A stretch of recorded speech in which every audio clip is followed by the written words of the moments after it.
Assalamualaikum warahmatullahi wabarakatuh. Sobat Tiki, selamat datang di Tiki On Air.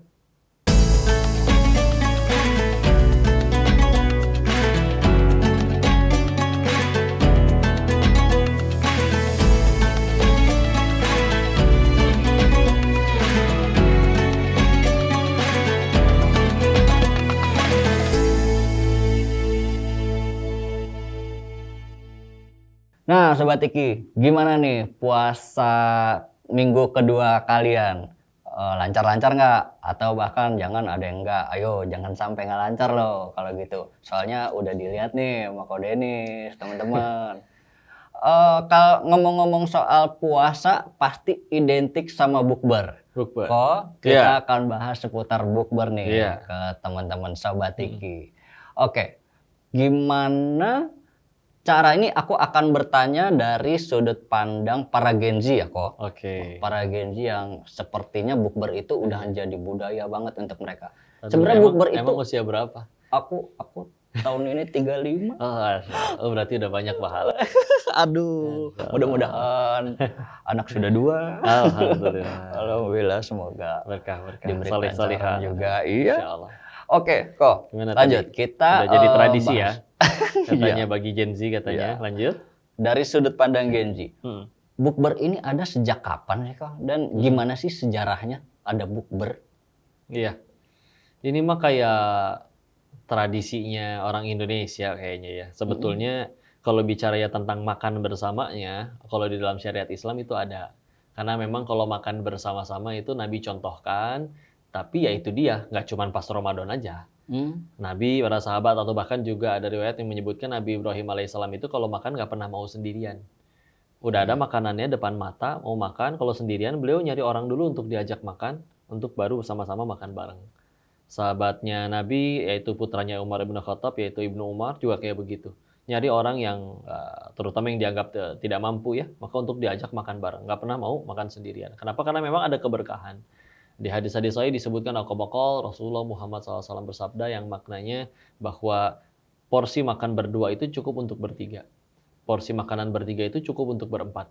Di hadis riwayat Muslim bahkan lebih seperti itu. 1 porsi makanan itu cukup untuk berdua. 2 porsi makanan itu cukup untuk berempat. 4 itu cukup untuk 8. Karena memang kalau barengan itu ada keberkahan. Allah ridhoi. Dan bahkan dulu pernah waktu zamannya masih nyantren ya. Kita pernah dibagiin makannya itu benar-benar nasi bungkus orang satu. Pada kurang. Begitu udah habis celingak-celinguk. Habis nggak tempenya? Itu nasi lu sisa nggak? Pada saling nanya. Tapi ketika akhirnya udah belinya sama-sama 11 bungkus misalkan. Tapi dijadiin di satu nampan gitu. Semua ditumplekin bareng di situ. Lalu makan ngeliling, ya. Kenyang semua itu, nggak pada nyari lagi. Padahal secara porsi kan itu sama-sama 1 persatu ya, sama-sama porsi yang sama, tapi ketika udah dimakan barengan, ya sama-sama. Ya kalau Allah udah turunin keberkahan, ya itulah berkah ya. Secara matematika tuh pasti sama. gitu, tapi pas dilakukan bersama malah Semuanya kenyang, nggak pada kurang, nggak pada nyari-nyari lagi. Bahkan ketika udah pada kenyang aja kayak masih ada sisa kayak tempenya 1 atau gimana. Jadi ya berkah lah ya, berkah tuh ya seperti itu. Makanya kayak kalau di luar sana diluaskan lagi maknanya, ya pantesan ya para maling-maling di negara kita ini uang udah banyak juga masih nyolong, ya nggak berkah soalnya. Lapar melulu jadinya. Nah, alhamdulillah. Jadi begitu mulianya ya Rasulullah itu kalau makan nggak pernah sendirian ya. Kalau bisa nggak sendirian. Nabi Ibrahim juga seperti itu. Sahabat-sahabat Nabi juga banyak yang gitu. Masya Allah begitu mulianya. Tapi aku juga akan lanjut bertanya tentang apa makna spiritual dari buka bersama itu sendiri. Kayak contoh nih kok ya, aku pernah dengarnya adalah menurut Rasul atau kata Rasul itu sebaik-baiknya makanan adalah yang dimakan oleh banyak tangan. Itu gimana teh, coba boleh? Sebetulnya makna di situ bisa kias ya. Dalam banyak tangan di situ adalah makanan yang istilahnya diupayakan oleh orang bersama-sama lalu dimakan barengan. Jadi nggak melulu istilahnya benar-benar kayak tadi banyak tangan. Ya. Karena emang di hadis yang lain juga ada yang menyebut, ada riwayat yang menyebutkan Rasulullah SAW bersabda yang maknanya sebaik-baik makanan itu adalah yang benar-benar dihasilkan dari tangan kita sendiri. Nah, makna dihasilkan itu kan bukan dari tangan kita keluar makanan, tapi benar-benar kita bercocok tanam, mengupayakan pakai keringat kita sendiri. Kita nikmati makanan itu juga berkah. ya. Jadi makanya kalau bicara tentang spiritualnya tadi bicara tentang bukber, maka sebetulnya sah-sah aja kalau memang itu dijadikan untuk yang menjalin tali silaturahmi, walaupun silaturahmi yang paling tepat itu bukan nama teman-teman aja, tapi juga bahkan justru orang yang udah mutusin tali silaturahmi ke kita, kita yang tetap berusaha nyambung lagi. Terus kita sekaligus di situ untuk ya berbagi, yang repot atau yang jangan sampai di situ malah jadi ajang untuk pamer. Kalau giliran pergi ke beli makanan yang cuman untuk sendiri, dia pakai kendaraan biasa. Tapi karena tahu ini harus bukber, dihadiri teman-temannya, dia harus dengan pakaian terbaik yang padahal menurut dia nggak nyaman pakaiannya. Dengan kendaraan terbaik, kuncinya pun harus ditaruh di meja, bahasannya pun jadi jangan dirusak dengan kayak gitu. Terutama yang akhirnya gara-gara bukber, obrolannya lagi seru, akhirnya makan, tahu-tahu udah Isya, ya Allah jadi telat maghribnya. Ada yang bahkan Sering. dibablas jadi nggak taraweh. Jadi ya yang jangan tuh yang kayak gitu. Kalau niatnya sekedar untuk sama-sama, ya kan sebetulnya nggak harus di kafe yang mewah, estetik. Punten ya, bukan berarti para pengusaha kafe ini kalian juga jadi, kan karena gimana yang datang, kalian silakan buka kafenya mah nggak masalah. Cuman kadang ya orang-orang yang pada niatnya ini nih, pada bukbernya itu niatnya untuk apa? Lulusin juga lillahi ta'ala untuk jadi pahala amal soleh. Jangan sekedar ya udah sekedar kumpul tapi malah ke Allahnya jadi lalai. Nah, Itu penting banget tuh Sobat Tiki untuk diperhatikan dan harus diingat juga. Tapi aku lebih ke pernyataan Ko Denis tentang esensi dari bukber tadi gitu kan. Jadi bukannya tentang makanan yang dimakan oleh banyak tangan pun, tapi juga dibuat oleh tangan kita atau bahkan banyak tangan. Aku malah membayangkan tentang seperti makan besar yang dilakukan ada beberapa selebgram mungkin yang dia ke pelosok untuk masak besar-besaran dan untuk dimakan bersama-sama, itu sama esensinya. Selagi kita makan sama-sama ya, sambil bersyukur kepada Allah tentunya dan bikin kita jadi ingat Allah, maka tentu ada kebaikan. Memang kalau namanya makan bareng-bareng itu ada keberkahan di dalamnya. Cuman kan ya itu dia ya, jangan dikotori dengan niat-niat yang lain, dan juga yang bisa menurunkan keberkahan kan Allah. Makanya memang ketika bicara ya pengen dapat berkah ya maka harus di jalan Allah juga. Jangan mentang-mentang kan bukber nih kok makan barengan rame-rame, tapi padahal ternyata ya tadi sholatnya ketinggalan, atau ternyata yang diobrolin juga malah gibah, jadi jelek-jelekin orang atau nyari-nyari keburukan orang, tajassus. Jadi ya kalau bicara terkait esensinya untuk nyari keberkahan mah betul sebetulnya makan sama-sama. Toh sebetulnya juga yang benar-benar kerasa keberkahannya kan itu kayak seperti tadi ya, yang benar-benar makan tuh ngeriung bareng gitu. Kalau sekarang kan sebetulnya seporsi masing-masing juga sih. Kalau begitu kecuali yang pada ngeliwat atau tergantung sajiannya sebetulnya. Tapi ya balik lagi lah, meskipun masing-masing pegang porsi piring sendiri-sendiri, tapi kalau dari awal niatnya nggak ada niat pengen pamer, caper, murni karena dia saudaraku, aku ingin menyambung tali silaturahmi, nyenengin dia, udah lama nggak ketemu juga, di dalamnya juga yang diobrolin nggak gibah, nggak tajassus. Memang banyak sekali kebaikan dalam bukber itu sebetulnya, jika tidak lalai. Ya. Oke, ini agak nyambung dengan poin pertanyaan dari Sobat Tiki kok. Oke. Jadi kita di sosmed itu udah buka Pertanyaan. kolom Kolom pertanyaan, silakan yang mau bertanya sama Ko Denis. Dan ini ada pertanyaan dari Sobat Tiki nih dari Instagram itu @mokart. Ya mokart ya, Tim. Iya. Dia bertanya, kalau saya menghindari bukber karena saya introvert itu gimana?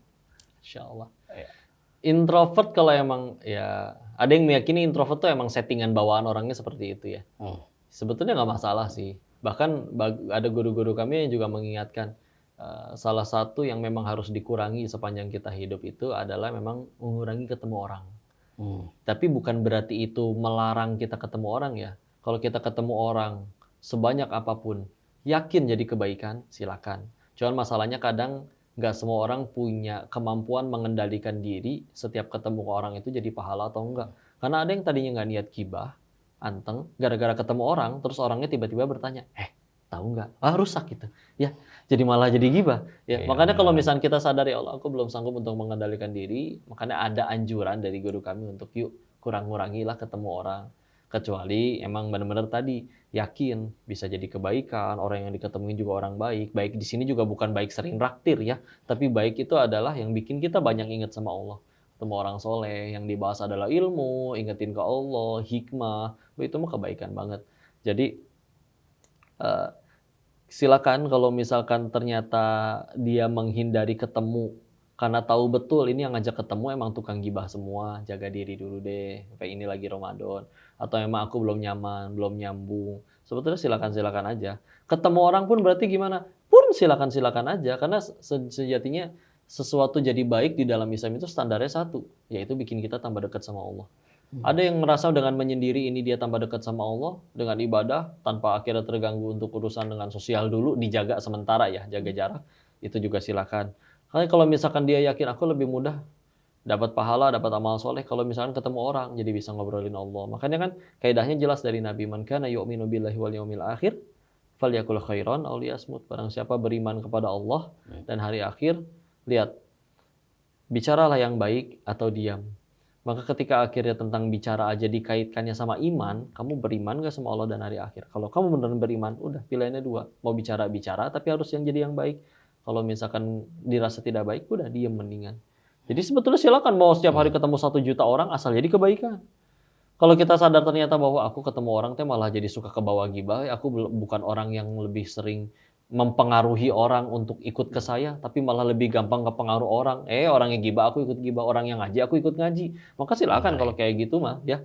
Jadi balik lagi standar kebaikannya adalah yang bikin kita tambah dekat sama Allah. Dengan dirasa ternyata aku nggak ketemu orang bisa tambah dekat sama Allah juga mah enggak, silakan. Kalau dirasa ketemu orang ini saya tahu orangnya soleh, kegiatannya juga kegiatan yang bermanfaat, maka ya silakan ketemu orang dengan sambil menjaga diri, meyakini jangan sampai kita keluar yang tidak baik dari lisan, berkata yang baik atau diam. Fleksibel. Tuh. Silakan.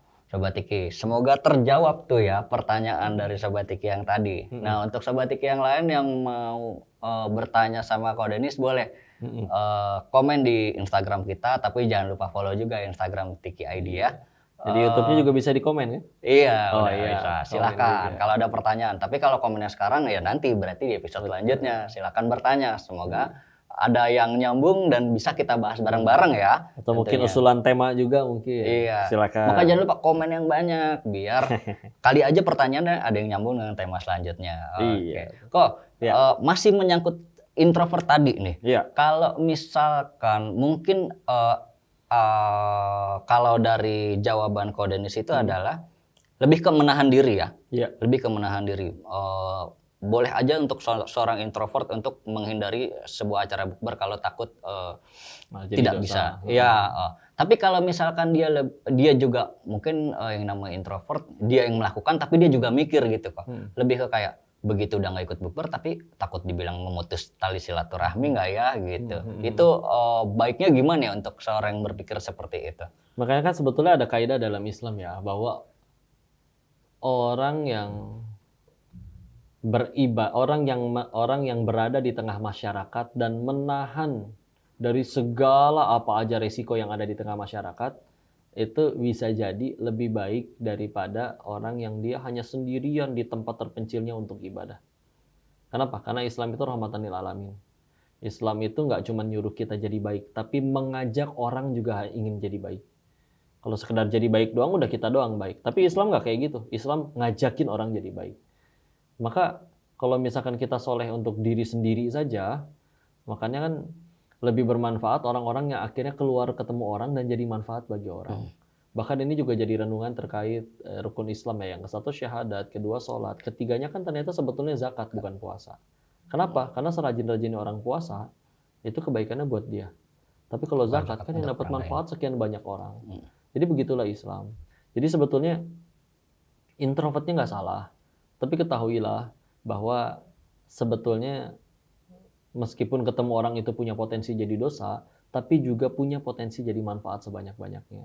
Kalau emang dirasa benar-benar aku tetap bisa dapat manfaat dengan nggak ketemu orang, misalkan tapi dia nggak ketemu orang, tapi benar-benar jadi manfaat. Contoh nulis buku, bukunya itu akhirnya dibaca banyak orang. Tapi memang dia nggak suka ketemu orang, tapi fokus tetap jadi manfaat. Itu juga lebih baik bisa jadi daripada yang ketemu tapi cuma gibah doang. Tapi ada kan nggak semua orang yang suka menyendiri. Dia memang sukanya untuk banyak nolong orang, ketemu orang, sengaja kadang nyari mana yang bisa saya bantu. Adalah orang lagi gotong dia leketin, mana yang bantu digotongin. Ada yang pengen nyebrang dia bantu seberangin. Semuanya dia lakuin dengan tujuan lillahi ta'ala, maka bismillah jadi kebaikan. Karena memang itulah Islam, rahmat bagi seluruh alam. Dan kau kenal beberapa orang-orang yang sebetulnya introvert, tapi dia tahu ketika memang harus waktunya berurusan dengan orang, dia tetap bisa ramah. Walaupun istilahnya orang bilang baterai sosialnya lebih lowbat daripada orang lain. iya. Ada orang benar-benar seharian ketemu orang masih bisa cengengesan, fine-fine aja. Ada yang nanti dia cepet capek kalau ketemu orang gitu. Ada yang kayak begitu. Tapi dia sadar betul bahwa ya aku ketemu orang tuh bisa jadi manfaat loh. Aku bisa dakwah loh. Maka ketika akhirnya meskipun aku introvert, kalau memang wajib ketemu, ya sudah ketemu harus jadi pahala aja. Jadi silakan kalau emang rasa berat pun kayak gimana, tapi kalau kita yakin bisa jadi pahala kan aslinya bekal kita pulang ke hadapan Allah itu ya pahala itu dia tadi.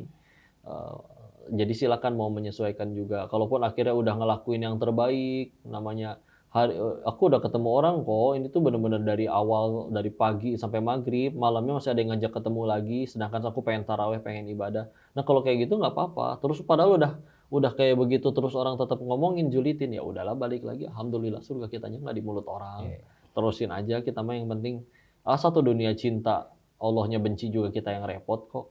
Jadi ya udah patokannya standarnya satu aja ke Allah. Ketemu orang niatin lillahi ta'ala jadi pahala amal soleh. Kalau menyendiri pun nggak mau ketemu orang, niatin kesendiriannya juga jadi pahala. Nulis buku atau beribadah. Karena ada orang menyendiri tapi juga ternyata nggak jadi pahala. Nonton doang, nontonnya pun yang ditonton bukan nonton yang bermanfaat, misalkan nonton yang sekedar sia-sia gitu-gitu aja, cuma jadi canda, tawa.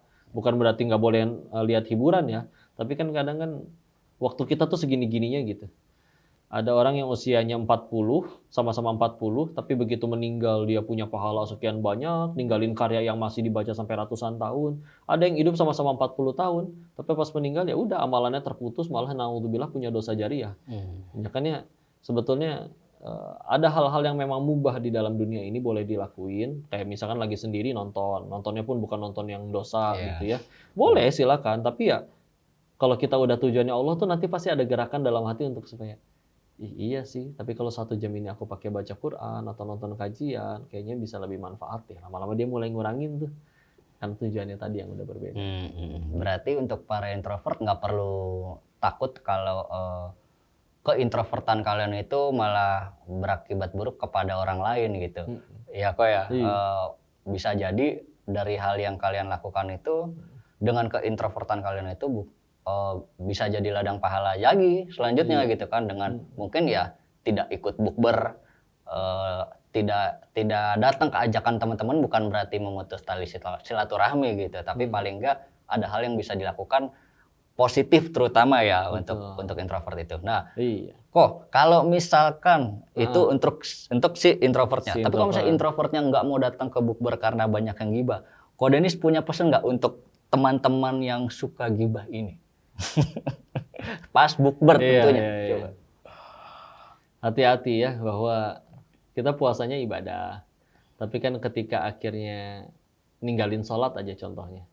Kan ada hadis kalau Rasulullah SAW bersabda yang maknanya, dan siapa dengan sengaja tanpa uzur yang meninggalkan sholat asar maka gugur amalannya. Jadi seolah yang lainnya juga ikut tergugurkan. Nah ini kan ketika akhirnya sibuk dengan bukber yang melalaikan ya, akhirnya juga nggak jadi sholat, ini juga jadi masalah. Kedua, anggaplah ternyata kita nemuin aib orang lain. Terus kan kita kalau pengen orang itu aibnya berubah atau berhenti bikin dosa kan ya nyampeinnya langsung ke orangnya dong. Buat apa orang yang nggak ada di situ tapi dibahas dengan teman-teman yang bikin orang tadinya nggak tahu malah jadi ikut ngeledek, ngehina. Sebetulnya faedahnya apa selain hawa nafsunya yang terpuaskan atau setan yang terbahak-bahak melihat itu semua. Maka yuklah, alhamdulillah mulut cuma satu tapi umur segitu-gitunya kan. Maka daripada jadi sesuatu yang naudzubillah jadi dosa, sedangkan mati bakal, semuanya ke surga pengen. Sedangkan Nabi Adam aja diusir dari surga dosanya 1. Kita pengen ke surga emang dosanya cuma 1. Enggak dong. Oke ya udah yuk, jangan sampai ketemu ini malah jadi dosa tuh buat apa? Malu bisa jadi ketika kita bilang kasihan tuh anak-anak yang di Palestina wafat masih kecil kena ledakan. Bisa jadi kita yang kasihan karena mereka masih kecil nggak punya dosa, hafal Quran, meninggalnya husnul khotimah lagi syahid. Kan lebih terjamin surganya. Bisa jadi mereka yang ngomongin kita. Itu ngapain ya orang-orang di Indo di umur pada panjang, makanan banyak, tapi malah jadi kumpul cuman buat jadi dosa, nggak nambah-nambah pahala. rugi sekali. Hmm. Makanya ya, yuk lah. Sebetulnya dengan akhirnya meningkatnya keimanan, makin pengen tambah dekat sama Allah, ini juga akhirnya kita jadi kayak punya rem. Ini ngapain? Saya tahu itu keburukan, saya tahu saya mergokin dia keburukan, tapi manfaatnya saya sebarin itu ke orang itu apa? Emang kalau orang jadi benci sama dia juga, emang kenapa? Kalaupun akhirnya jadi benci sama orang, terus orangnya jadi suka sama saya, orang juga sekarang udah bisa nilai. Kalau misalkan ada orang yang dia bisa melesat dicintai sama orang benar-benar dengan karyanya, itu beda dengan akhirnya berusaha untuk membuat orang cinta dengan cara ngejelek-jelekin orang lain. Sama sekali nggak keren sama sekali. Jadi ya udah deh, jangan ngapain. Udah mah puasa kitanya kayak gitu ya, nggak seperti puasa orang-orang soleh terdahulu yang Qur'annya juga ditambah, sholatnya juga luar biasa. Ini puasa, tapi ya sahur sih bangun sahur, tapi akhirnya bangun subuhnya telat, habis sahur tidur lagi. Udah mah zuhurnya 5:30, asarnya 5:30, subuhnya 5:30 sekalian duha. Udah gitu puasanya juga nggak sambil nahan lisan. Terus pas bukber ngomongin orang. Rugi sekali. Sedangkan kan dalam Islam kan puasa nggak cuma sekedar nahan lapar dan haus, tapi juga benar-benar harus menahan emosi, amarah, hawa nafsu. Karena kalau misalkan iya sih gibahnya nggak batalin puasanya, enggak. Tapi kalau misalkan dengan gibah kan pahala puasanya hilang. Jadi kita tetap puasa, tapi cuma dapat lapar sama haus doang, pahalanya nggak dapat karena digugurin dengan gibahnya. Ih, rugi pisan itu. Tapi kalau misalnya kebanyakan yang pada gibah itu mungkin ngomongin aib orang, kebanyakan orang itu susah dibilangin, biasanya sih gitu. Iya. Jadi kayak kita susah menafsirkan gibah yang ya udah begitu kita omongin orangnya, tapi orangnya udah ditegur gitu, tapi nggak mau berubah juga. Jadi mungkin Gen Z ini pada kayak, aduh pelampiasannya apa ya? Aku ngomongin aja sama orang lain gitu. Kayak gitu. Ya tegur lagi lah. Tegur Ya, lagi. ya tegur lagi karena gini ya, kalau misalkan kita nasehatin orang, orangnya belum berubah. Kalau ke orangnya langsung aja nggak berubah, apalagi diomongin di punggungnya, di belakang ke orang-orang, lebih nggak berubah lagi. Malah bisa dia sengajain pengen nyebelin di hadapan kita karena tahu kita dia digibahin sama kita. Dan kalau misalkan kita ngasih tahu orang-orang yang nggak berubah, misalkan 10 tahun kita nasehatin dia, ya berarti selamat. Anda berarti dapat pahala dakwah 10 tahun. Coba misalkan kalau sekali ngasih tahu langsung berubah, kamu sing soleh, langsung soleh aja sampai mati. Cuman sekali berarti pahala dakwahnya. Tapi coba kalau misalkan 10 tahun kenal didakwain 10 tahun, berarti setiap harinya dapat pahala dakwah. Karena teringat ada, mohon maaf ya, nenek-nenek udah nggak bisa pipis ke toilet, jadi anaknya harus bawain pispo tiap hari ke kasur dan pipisnya sering sekali. Kadang ibunya bilang, maaf ya nak, jadi harus 5 menit sekali bangun ambilin pispot. Anaknya anak soleh, dia malah jawab kayak gini, gak apa-apa mama, berarti 5 menit sekali aku dapat pahala. Kita punya teman yang diomongin udah bertahun-tahun gak berubah-berubah, ya nggak apa-apa, berarti setiap kali aku ngingetin kan dapat pahala. Kita meninggal juga nggak ditanya, udah berapa orang yang kamu solehin? Daripada nyolehin 1000 orang tapi niatnya salah. Mendingannya kayak gitu, misalkan guru PAUD 30 tahun ngajar, nggak ada satupun muridnya jadi soleh, kan tetap dapat pahala. Dia tidak ditanya orang berapa banyak orang berubah gara-gara kamu, enggak kan? Tapi yang jadi pahalanya dimulai kapan? Setiap kali ngucap dapat pahala itu jadi dakwah. Jadi kalau misalnya ada orang yang kayak gitu, aduh dikasih tahu enggak, ya tetap kasih tahu ke orang yang ngapain digibahin, ke orang langsung ke orang yang nggak berubah, apalagi ke orang-orang. Sedangkan setiap kali kita ngingetin dia meskipun dia nggak berubah tetap dapat pahala. Kan betapa repot kita ngingetin orang baru jadi pahalanya pas dia jadi soleh. Atau repot. Ini orang soleh nggak soleh selagi niat kita dakwahin dia bener tetap jadi pahala, nggak rugi. Ya tujuannya aja kali belum Allah. Nah, Sobat Iki, untuk dakwah nggak harus jadi ustadz. Kalau kamu mau dakwah bisa tegur orang yang memang bikin kita tidak nyaman atau memang dia punya sifat yang bisa kita bilang buruk, terus kita bilangin, itu hitungannya udah dakwah ya kok. Dakwah. Nah, dan kalau misalnya emang orang nggak bisa berubah, ya dibilangin lagi gitu. Tapi bukan dengan diomongin, apalagi saat bukber gitu. Ya udah, oke. Kita lanjut nih. Ada semacam berita, ini mungkin berita lama gitu, tapi aku mau tahu pendapat Ko Denny saja gitu. Iya. Kalau misalkan bukber itu ternyata sudah disahkan oleh UNESCO itu sebagai budaya tak benda, atau mungkin secara resminya itu sudah jadi budaya resmi gitu. Apakah itu bagus? Balik lagi, sesuatu jadi bagus, jadi baik kalau bikin kita tambah dekat sama Allah. Jadi misalkan ya, dia dinobatkan jadi raja. Kapan dia jadi baik? Ketika dia membuat dirinya dan yang dipimpinnya tambah dekat sama Allah. Kalau dia jadi raja malah jadi zolim, ya berarti keburukan. Ini dinobatkan oleh UNESCO. Ya tergantung. Kalau membuat yang dinobatkan yang bikin jadi banyak bersyukur, tambah ingat sama Allah, ya jadi kebaikan. Tapi kalau malah jadi cuma, nih gue nih bangsa besar yang punya budaya bukber, terus malah bikin jadi lalai nggak ingat sama Allah, ya buat apa? Emang laku penghargaan dari UNICEF nanti di hadapan Allah? Kan nggak sama Iya, sekali. Jadi ya sudah, kalau mau dianggap seperti itu, anggaplah ini jadi suatu motivasi untuk, oh kita ternyata bangsa yang besar, sampai diakui seperti itu. Ya sudah, bangsa yang besar kan juga harus besar karyanya, nggak cuma besar kumpul-kumpul kongkow doang, nggak jadi manfaatnya. Tuh, Kayak itu gitu. harus didengerin. Oke, terakhir nih, Kok. Ya. Terakhir di episode ini ya. Ya. Dari Koko ada nggak tips supaya bukber itu lebih bermakna untuk para sahabat Tiki? Kita mati bakal, sukses pengen, mulia pengen, ke surga pengen. Nah, waktu kita yang digunain untuk menunjukkan kita bakal ke surga atau enggak itu ya adalah hidup kita sekarang ini. Yang nggak tahu selesainya kapan. Mungkin ada yang selesai di umur 35, ada yang selesai nanti di umur 70, 80. Tapi kan kalau ditanya yang paling beruntung siapa, ya itu dia tadi, yang bisa menjadikan apapun yang terjadi dalam hidupnya tambah dekat sama Allah. Jadi yuklah, daripada sekedar muasin hawa nafsu, padahal yuk kita sejauh ini hidup juga udah berapa kali nyenengin diri sendiri nggak bahagia juga. Kita punya keinginan, Allah juga punya keinginan pengen kita selamat bahagia. Jujur dari lahir sampai detik ini, kita banyakkan mengejar yang Allah suka atau yang kita suka sih? Sebetulnya yang kita suka.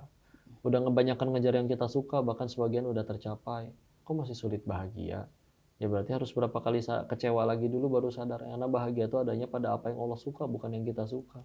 Mungkin hawa nafsu kita suka gibah, cuman kalau itu nggak jadi manfaat dan nggak bikin kita bahagia juga buat apa?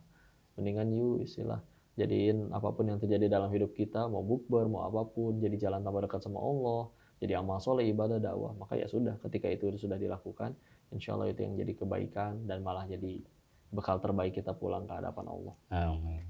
Nah, terus Sobat Tiki, kembali lagi sih poinnya untuk di bukber ini adalah kembali ke niat sekali lagi.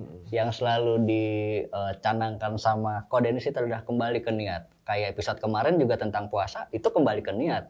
Gitu. Dan niatnya harus kembali kepada Allah Subhanahu wa taala dulu, baru yang lain-lainnya gitu ya, Ko. Oke, kalau gitu kita sudahi dulu episode hari ini. Sobat Tiki gimana? Sudah puas dengan kajian hari ini? Kalau belum, coba komen lagi di Instagram. Tanya apapun yang kalian mau tanya ke Ko Denis. Biar nanti kalau misalnya ada tema nyambung, bisa dong kita bacain ya. Siap, Ya, bisa banget. kalau gitu. Oke, jangan lupa di subscribe, like, komen, dan share tayangan ini kalau kalian suka. Kalau gitu aku Jai pamit dan Ko Denis juga pamit. Sampai ketemu di Tiki On Air selanjutnya. Assalamualaikum warahmatullahi wabarakatuh. Waalaikumsalam.